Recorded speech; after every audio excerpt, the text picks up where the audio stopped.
Panalangin para sa asawang babae.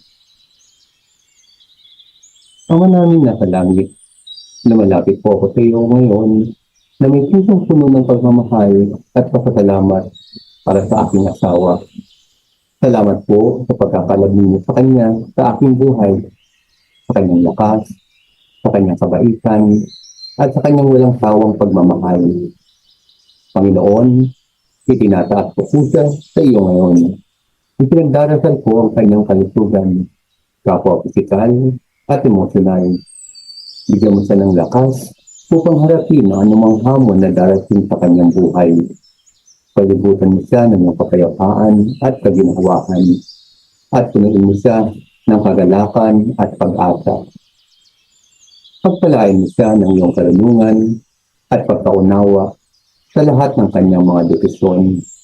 Gabayan mo ang kanyang mga hakbang at akayin mo siya sa landas na iyong pinili para sa kanya.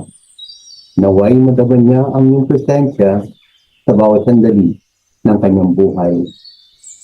Idadalangin ko ang aming pagsasama, Panginoon.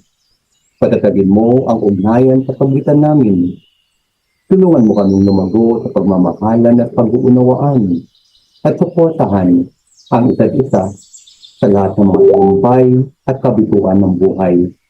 Nawa, ang aming tahanan ay maging lugar ng kapayapaan, pagmamahalan, at kaligayahan. Protektahan mo siya, Panginoon, mula sa kapahamakan at panganib.